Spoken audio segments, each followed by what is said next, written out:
आज तळेगाव ढमढेरे येथे शिक्षण प्रसारक मंडळ संचलित साहेबराव शंकरराव ढमढेरे कला वाणिज्य महाविद्यालय आणि तसेच स्वातंत्र्य सैनिक आरबी गुजर प्रशाला आणि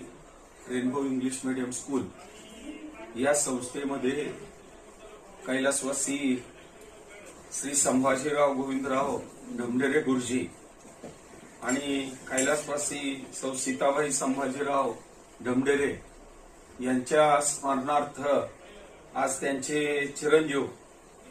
सन्माननीय विजयराव ढमढेरे यांनी या संस्थेच्या बांधकाम निधीसाठी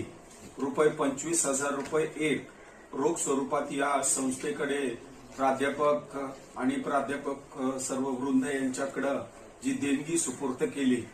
ती देणगी सुपूर्द करत असताना समाजामध्ये काम करत असताना 1952 सालची ही संस्था आहे. सर्व धर्म समूहाचं तत्व बाळगून सर्व समाजातील लोकांना बरोबर घेऊन या शिक्षण प्रसारक मंडळाची स्थापना 1952 साली कैलासवासी साहेबरावांना ढमढेरे आणि कैलासवासी स्वातंत्र्य सैनिक रायकुमार शेठ गुजर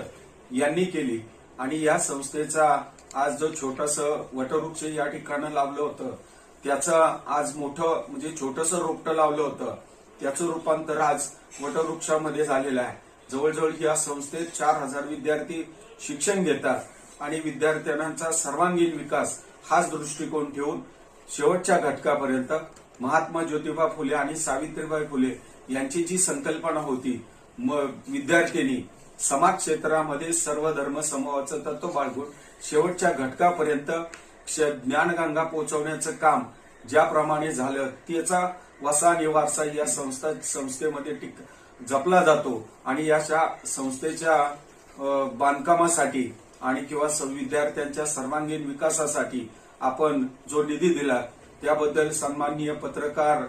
विजयराव ढमढेरे यांचं मी संस्थेचा संचालक या नात्यानं आणि माझे वडील संस्थेचे मानद सचिव जिल्ह्याचे ज्येष्ठ नेते अरविंददादा ढमढेरे यांच्या वतीनं मी आभार मानतो. आणि सदर प्रसंगी सन्माननीय सकाळचे पत्रकार आमच्या कुटुंबाचे स्नेही सन्माननीय नितीन बारवकर उपस्थित झाले त्यांचं देखील या ठिकाणी मी आभार व्यक्त करतो. आणि विजयराव अशीच शैक्षणिक क्षेत्रामध्ये आपली भरीव अशी योगदान भरीव असं गोरगरीब विद्यार्थ्यांना या संस्थेमध्ये ज्ञानदानाचं काम पवित्र केलं जातं. आज निश्चित आपल्या देणगीचा विनियोग शेवटच्या घटकापर्यंत एवढंच या निमित्तानं सांगतो आणि आपलं पुनश्च एकदा आभार व्यक्त करतो. संस्था आपले आभार व्यक्त करत असताना आभार व्यक्त केल्यानंतर प्रेम कमी होतं म्हणून संस्था